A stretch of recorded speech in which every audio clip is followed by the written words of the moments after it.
E reservadamente, ministros do Supremo Tribunal Federal saíram em defesa de Alexandre de Moraes após críticas por ele ter mandado prender os suspeitos de ameaçarem a família dele. É bastidor da Basília Rodrigues, que chega aqui com a gente nesse domingo. Bem-vinda, Basília, bom dia.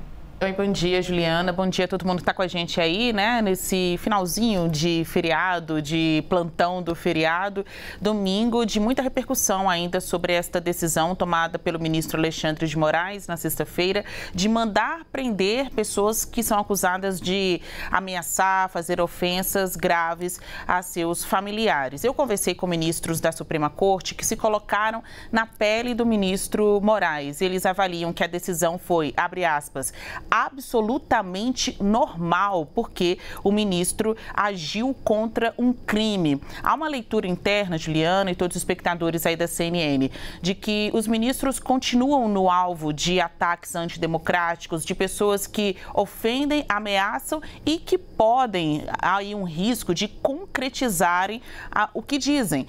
E ao agir assim, o ministro Moraes dá um recado a quem queira concretizar estas ameaças, né? Outros agressores, intimidadores, ou seja, na avaliação de alguns ministros da Suprema Corte, não dá para dizer todos, a gente não ouviu todos os ministros, mas existem aqueles que saíram em defesa de Alexandre de Moraes, se colocando na mesma posição que ele, ou seja, se fossem contra eles e a família deles, também eles, se estivessem na condição de relatores, teriam determinado estas prisões. Então, há um entendimento de que a decisão de Moraes tem um valor muito maior, passa uma mensagem para outros agressores de instituições e de ministros, especialmente da Suprema Corte, e pode ser também uma forma de proteger mais pessoas, porque aquela pessoa que está agredindo a família de um relator corre o risco de ser presa por ele mesmo,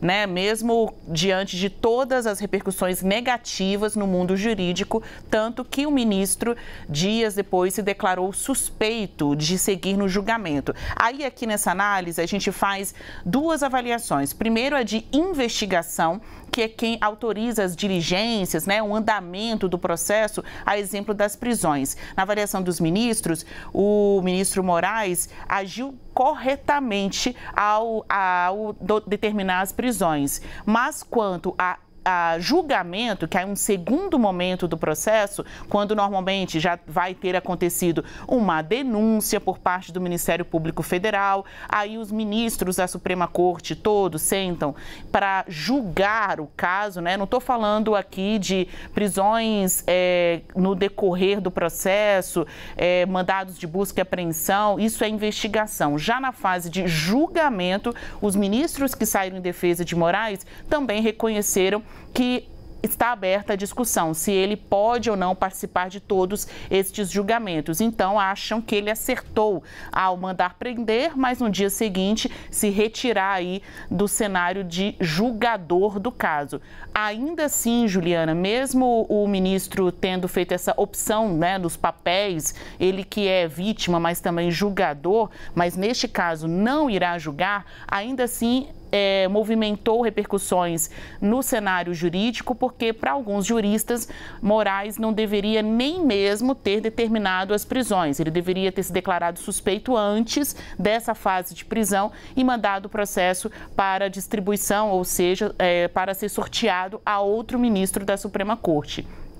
Esse é um dos muitos processos relacionados a essa onda de ataques ao STF, também ao próprio 8 de janeiro. A gente não pode confundir uma coisa com a outra. O ministro está se declarando suspeito de julgar este caso específico que visa ameaças a seus familiares. Não tem nada a ver com o 8 de janeiro. Os outros inquéritos que aí investigam a atuação de pessoas com ou sem foro privilegiado naquele dia da tentativa de golpe aqui em Brasília, sobre estes processos, Moraes segue sendo relator e também será o julgador destes casos.